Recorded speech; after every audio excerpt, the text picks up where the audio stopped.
Assalamualaikum warahmatullahi wabarakatuh. Perkenalkan, nama saya Zaid Husen dengan NIM 17086312 dalam mata kuliah seminar jurusan Pendidikan Olahraga Prodi Penjaskesrek Fakultas Ilmu Keolahragaan Universitas Negeri Padang. Di sini saya akan membahas tentang analisis kelemahan dan kelebihan dalam seminar. Dalam mata kuliah seminar, kita langsung saja ke pembahasan pokoknya yang akan saya jelaskan. Yang pertama yaitu pada dasarnya seminar tidak ada bedanya dengan diskusi. Seminar dengan maksud memecahkan masalah yang ada dan diangkat pada kegiatan seminar. Seminar adalah kegiatan saling tukar pemikiran di antara peserta dan peserta atau peserta dan penyaji. Dalam seminar yang jelas timbul kegiatan debat di antara penyaji dan peserta yang sama-sama mempertahankan pendapatnya yang sudah dianggap benar oleh dirinya. Seminar pada umumnya merupakan kegiatan akademis baik di universitas maupun yang dilaksanakan di setiap organisasi formal. Nah, dalam seminar dikenal sebagai kegiatan yang dilakukan untuk menyampaikan karya ilmiah dari peneliti ataupun pakar yang dilakukan dengan cara presentasi pada peserta lainnya, sehingga peserta pun dapat mengambil keputusan mengenai karya tersebut. Nah, dalam seminar ini ada beberapa kelebihan dan juga kekurangan. Kelebihan dalam seminar ini yang pertama yaitu akan saya sebutkan.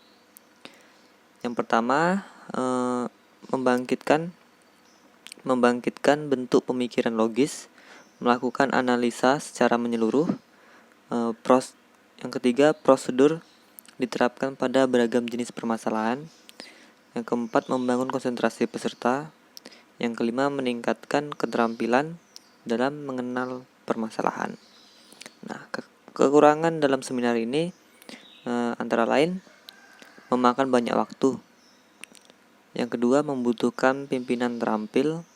Yang ketiga, sulit dilakukan jika kelompok besar. Yang keempat, mewajibkan anggota kelompok untuk mempelajarinya terlebih dahulu. Yang kelima, memerlukan proses diskusi lanjutan. Selanjutnya akan saya bahas kelebihan dan kekurangan dalam lokakarya atau workshop. Lokakarya dikenal sebagai acara pertemuan yang dilakukan di antara para ahli atau pakar dari situs Bola 88 untuk membahas masalah praktis dalam proses pemecahan masalah serta pencarian solusi. Karena itulah lokakarya dikenal sebagai bentuk pertemuan ilmiah dalam jangkauan kecil. Kelebihan dalam lokakarya ini yang pertama yaitu kebebasan dalam berargumen pada peserta serta pemakalah. Yang kedua, memberikan peluang dalam melibatkan peserta dengan jumlah banyak. Lalu yang ketiga, dapat menyerap informasi dengan banyak demi perubahan dari konsep sebelumnya. Yang keempat, dapat dijadikan referensi utamanya bagi pihak pengamat ataupun pemegang kebijakan di lingkungan masyarakat umum atau bahkan pemerintah. Kekurangan dalam lokakarya ini yaitu yang pertama, membutuhkan persiapan yang cukup lama. Yang kedua, membutuhkan biaya serta tenaga yang cukup besar.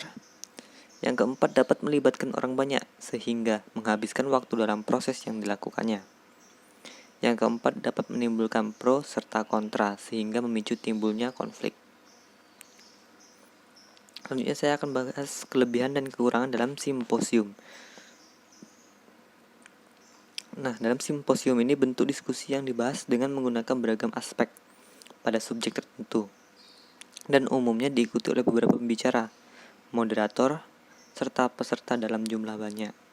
Nah, kelebihan dalam simposium ini yang pertama dapat dilakukan untuk kelompok peserta besar ataupun kecil. Lalu yang kedua, mengemukakan informasi secara luas dalam waktu singkat. Lalu yang ketiga, pergantian dari pembicara menjadi variasi serta sorotan yang membuat diskusi lebih menarik. Yang keempat, dapat melakukan perencanaan lebih jauh dari sebelumnya. Kekurangan dalam simposium ini yang pertama yaitu kurangnya spontanitas karena baik pembahas ataupun penyanggah umumnya telah ditentukan. Nah, lalu yang kedua, kurangnya interaksi dalam kelompok. Yang ketiga, lebih formal. Lalu menekan dari pokok pembicaraan, lebih menekankan pada materi, kontrol waktu sulit, membatasi pendapat pembicara, lalu membutuhkan perencanaan yang tepat, dan yang terakhir cenderung berlebihan. Nah, saya akan jelaskan sedikit tentang konferensi. Konferensi ini dikenal sebagai kegiatan diskusi yang dilakukan oleh suatu organisasi atau badan yang membicarakan beragam permasalahan aktual. Tujuannya sendiri berkaitan dengan membicarakan beragam bentuk kebijakan yang telah dilakukan sebagai bahan evaluasi. Nah, mungkin itu yang bisa saya jelaskan dalam analisis kelemahan dan kelebihan seminar. Semoga bermanfaat. Saya akhiri. Wabillahi taufiq wal hidayah. Wassalamualaikum warahmatullahi wabarakatuh.